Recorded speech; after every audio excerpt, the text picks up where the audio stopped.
like a room full of friends here from the farm. Like 3 years ago, I got the Kaleidoscape Strato system because in 2013 I used to be like a projector guy. Some would remember that I used to do cinema projector. Yeah. And then all of a sudden I dived into Atmos after going to the Gravity premiere in Adobe Studio in San Fran. California. In that demo, it was the Gravity premiere, and I heard sounds going around my head, like very eerily like that.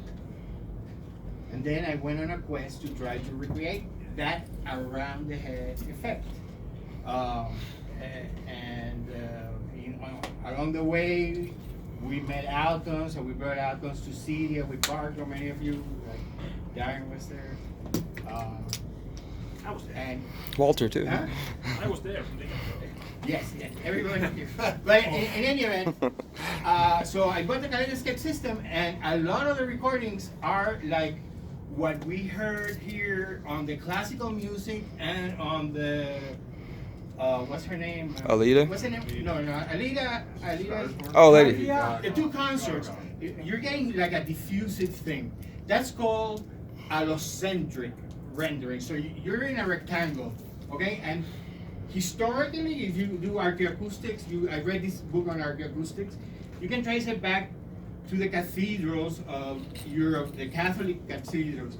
So a theater sound it has evolved from the Catholic cathedrals. So there should be an office to some of our friends. But that's, now, before that, in Africa, 40 million years ago, there were stone circles that somewhere in the center, you get surround sound effects that go inside through your head.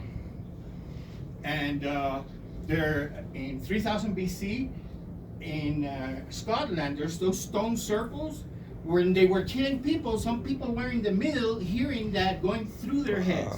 So that's the farthest back, or maybe the caves in Spain, 15,000 years ago, that they had the paintings. And you would hear the huff echo when you're standing on in front of the paintings of the boars and whatever. So my theory is that's in us. It's primal. And we're gonna try it here today. I went through 64 terabytes of Kaleidoscape content, and I found 8 terabytes, and of that I haven't picked.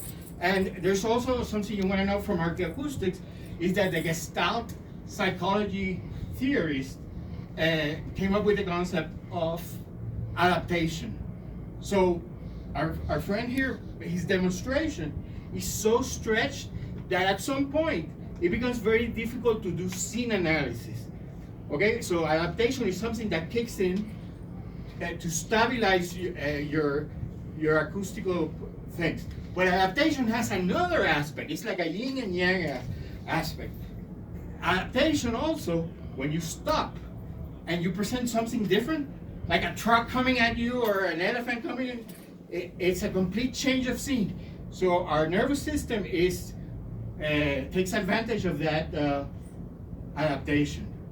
So what I'm doing here, really cool. Come to scripts. I can do that. And go to 49 minutes plus a couple lips now and Rambo. I hate play. So Peter, if this works, does that mean our primal instincts kick in and we all turn into zombies? We start killing each other. Maybe all I want to see if it works. You tell me if this is something completely. So what I've done here is chop up the pieces so that at no point you get saturated.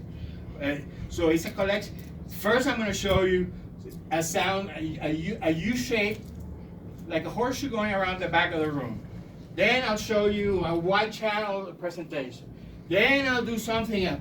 Always changing the angle of the presentation to cleanse the palate as a fine sherbet in a 13-course meal. And that's it. Absolutely. Thank you. Good job, Peter. And if you agree with me at the end, you have to say it on my iPhone. And you're coming down to Florida to listen to the best system on earth. And I don't do it for myself. I do it for us. Because I love this more than That's anything. right, Peter. That's right.